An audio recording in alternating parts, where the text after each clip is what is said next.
In today's video, we'll be discussing whether the partnership between Iran and China could potentially harm the US economy's petrodollar. This is a matter that has caused worry, and we're going to explore it more deeply. Lately, China has increased its purchases of Iranian oil to unprecedented levels, exceeding even the amounts observed in 2017 when there were no restrictions from the United States on the commercial exchange. According to data tracking tankers, this increase in purchases by the world's largest oil importer coincides with ongoing discussions between Iran and global powers aimed at reviving the 2015 nuclear deal, which would ultimately lift US sanctions on Iranian oil exports. These discussions have been picking up speed as of late, and, if fruitful, the arrival of Iranian oil to the market would assist with easing worldwide stock deficiencies and possibly decrease rough costs, which have flooded to $100 per barrel in the outcome of Russia's attack into Ukraine. As per the estimates provided by 3 tanker trackers, it has been found that Chinese imports have crossed the mark of 700,000 barrels per day (BPD) for the month of January. This figure has now gone beyond the previous peak record of 623,000 BPD, which was recorded by Chinese customs in 2017 before the sanctions imposed by former US President Donald Trump on Iranian oil exports in 2018. According to one of the trackers, the imports averaged around 780,000 BPD in November through December. The negotiations to revive the 2015 deal between the US and Iran are ongoing, and the Biden administration has not enforced the sanctions against Chinese individuals and companies. If China purchases Iranian oil, it would reduce the supply available to Iran's previous buyers, like Indian and European refiners, if the sanctions are lifted, and allow the Islamic Republic to resume oil exports. This would also result in cheaper Iranian oil continuing to dominate over rival supplies from Brazil and West Africa, according to traders. Reuters sought comments from China's foreign ministry on this matter, but they declined to provide specific details, reiterating that they oppose the US's long-armed jurisdiction and urging the removal of unilateral sanctions. Iranian's oil ministry didn't answer a solicitation for input. According to a spokesperson from the State Department of the United States, they have knowledge about the purchases of Iranian oil by China and have brought up the matter with the government of Beijing. The spokesperson emphasized that China has significant trading ties with Iran, and hence, their conversations with China regarding the ways to achieve a mutually beneficial return to compliance with the Joint Comprehensive Plan of Action, which is the 2015 nuclear deal, involve discussions of enforcing sanctions. China's independent refiners, also known as teapots, are driving the country's recent surge in oil imports.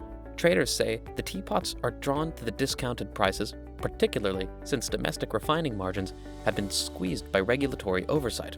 According to a China-based executive involved in the industry, we're seeing more plants taking Iranian oil because they are cheaper. Traders report that January, Iranian cargoes were transacted at a $5 discount to benchmark Brent, which was steady compared to late 2021. But more appealing than competing supply from Brazil, which was priced at a $7 premium over Brent. According to the reports of Petrology, a counseling firm that screens the oil market developments, Iran encountered a critical flood in its rough products in December, surpassing 1 million barrels each day (BPD), which is the most significant level it has accomplished in nearly 3 years. The bulk of Iran's oil exports is heading towards China, often by way of complicated routes and transshipment, with only small quantities being shipped to Syria each month, as per statement of Petrology CEO Daniel Gerber, while Petrologistic estimated that total Iranian oil exports were approximately 800,000 BPD in January and 700,000 BPD in February. OLX, a data analytics company, claimed that Iranian exports exceeded 1 million BPD for both months. In March, Chinese customs, which reported its first official import of Iranian oil in December, is set to release data for January and February. If the 2015 nuclear deal is revived, Iran is predicted to shift its focus away from independent Chinese refiners. However, the Islamic Republic is unlikely to stop supplying these customers who have provided over $20 billion in revenue over the past 2 years. This is because Iran may not have complete confidence in how long the new deal would remain in effect. According to China-based oil sector executive, Chinese teapots have been crucial outlets during tough times, and Iran would want to maintain that channel open. The Wall Street Journal reported that China and Saudi Arabia have been in discussions about utilizing yuan-based oil contracts for 6 years.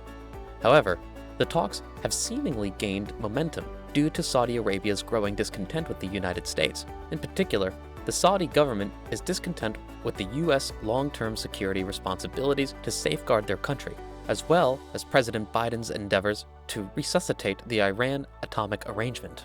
In 2018, China introduced yuan-based oil contracts, which have seen some success but have not significantly impacted the dollar's domination.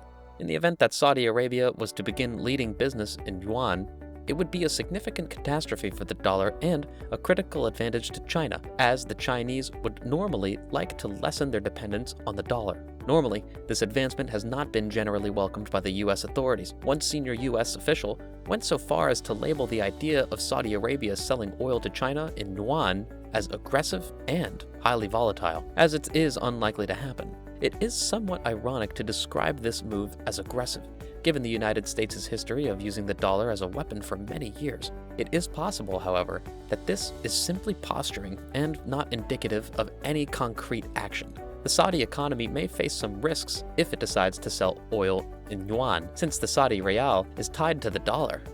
The aides of Prince Mohammed cautioned him about the possibility of causing unpredictable economic damage by hastily trading millions of barrels of oil in exchange for yuan. Despite this warning, the Chinese and Saudis have been engaging in more talks lately. The utilization of the dollar as a weapon was put on full display following Russia's invasion of Ukraine. The U.S. blocked several Russian banks, including the central bank, from the SWIFT payment system. SWIFT represents the Society for Worldwide Interbank Financial Telecommunications, a system that facilitates the secure and standardized transfer of financial transaction data among financial institutions. As the world reserve currency, the dollar supports the international dollar system, in which SWIFT plays a significant role. The U.S. possesses a considerable amount of leverage over other nations due to SWIFT and dollar dominance, but this leverage is reliant on the dollar's role as the reserve currency. It's not surprising that the U.S. is experiencing backlash as a result of using its currency, the greenback, as a tool in foreign policy. If demand for the dollar were to decrease, it would have negative consequences for the U.S. government, which relies on that demand to finance its excessive spending habits. Picture a world where China didn't require dollars. They are the biggest foreign owner of U.S. debt. If China continues to reduce its dollar holdings, who will fill the void?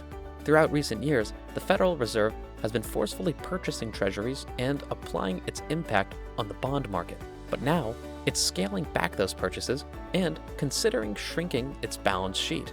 If the world's desire for treasuries dwindles rapidly, which would occur in a world without the petrodollar, the U.S. government would be forced to drastically decrease its spending, or the FED would need to continue printing more money to monetize the debt.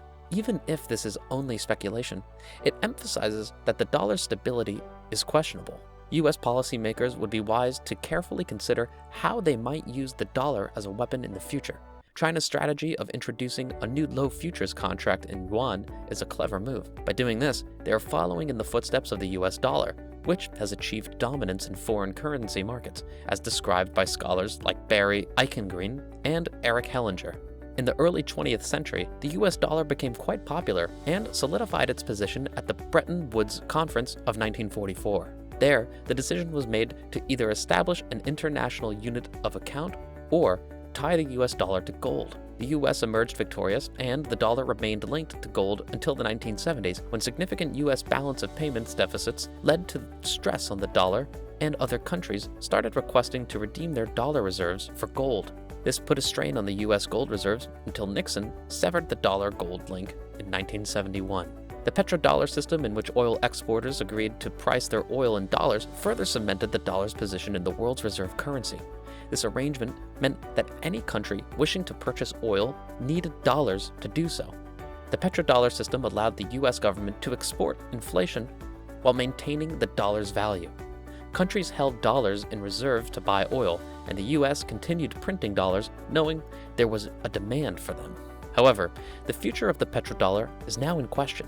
China and Russia have both required a finish to the petrodollar framework and have been expanding their utilization of gold as a reserve currency. Iran and Venezuela have also attempted to move away from the petrodollar by accepting payment for oil in other currencies or through barter deals. In the event that more nations go with the same pattern and create some distance from the dollar, it could prompt a diminishing popularity for the dollar, which could bring about a deterioration of the cash and an expansion in the US.